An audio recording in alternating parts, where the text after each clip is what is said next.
नमस्कार शेतकरी मित्रांनो, पीक विमा मिळणार कधी, पीक विमा मिळणार कधी हा सगळा विषय आपल्या शेतकऱ्यांच्या मनामधील हा जो काही रखडलेला पीक विमा आहे, हा पीक विमा आता येत्या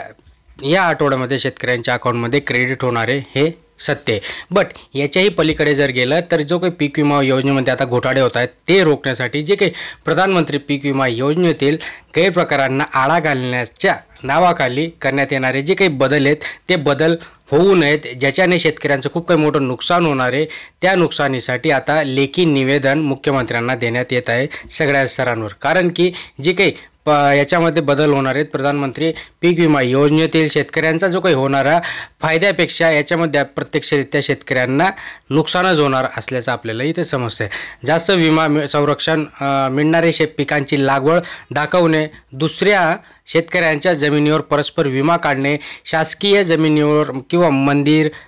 ट्रस्ट आर्थिकदृष्ट्या जे काही मागासलेले म्हणजे जे काही जागा असतात तिथे देखील कोणीही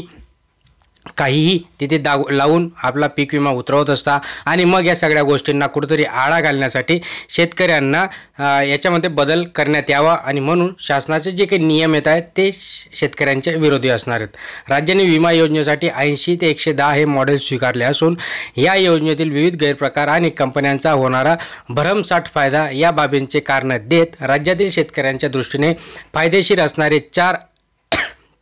ॲड ऑन कव्हर काढत योजनेमध्ये बदल करून पीक कापणी प्रयोग आधारित विमा योजना खरीप 2025 हंगामापासून राबवलेली असताना यामध्ये सोयाबीन, भात, कापूस व गहू या पिकांसाठी 50% व 50% उत्पादन पीक कापणी प्रयोगावर आधारित असावी अशी सूचना मुख्यमंत्री यांच्या अध्यक्षतेखालील बैठकीत करण्यात आली आहे। सोबतच 1 रुपयात पीक विमाऐवजी केंद्र सरकारने निर्धारित केल्याप्रमाणे खरीप, रब्बी आणि नगदी पिकांतील हंगामातील जे काही पिकं आहेत त्यांच्या अनुक्रमे 2%, 1.5% व 5% असा निर्धारित केलेला नियमित विमा हप्ता दर शेतकऱ्यांसाठी ठेवावा ही सूचना देखील याच्यामध्ये करण्यात आली आहे, जेणेकरून शेतकऱ्यांचा याच्यामध्ये चांगलाच फायदा होणार आहे। पण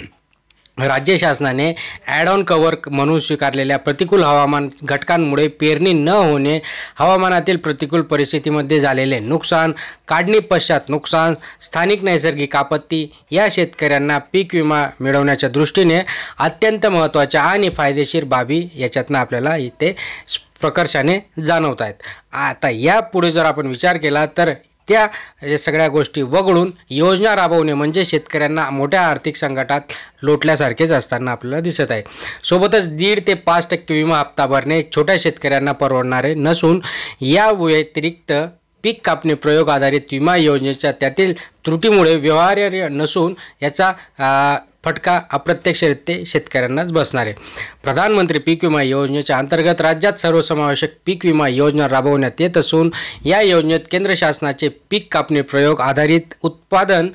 ही विमा संरक्षण बाब अनिवार्य केली जाईल। मात्र या व्यतिरिक्त 4 बाबी राज्य शासनाने ॲड ऑन म्हणून कव्हर स्वीकारलेल्या आहेत, ज्यामध्ये प्रतिकूल हवामान घटकांमुळे पेरणी न होणे, हवामानातील प्रतिकूल परिस्थितीमध्ये झालेले नुकसान, काढणी पश्चात नुकसान, स्थानिक नैसर्गिक आपत्ती या बाबींचा याच्यामध्ये प्रकर्षाने अंतर्भाव करण्यात आलेला आहे, ज्याच्याने शेतकऱ्यांचं याच्यामध्ये नुकसान तर होणारच आहे आणि म्हणूनच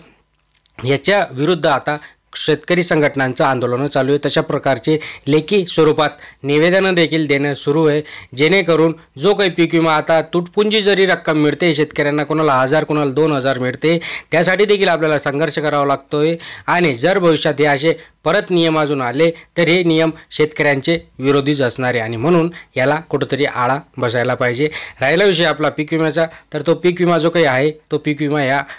आठवड्यामध्ये नक्कीच तुमच्या अकाउंटमध्ये DBTच्या माध्यमातून क्रेडिट केला जाईल। धन्यवाद।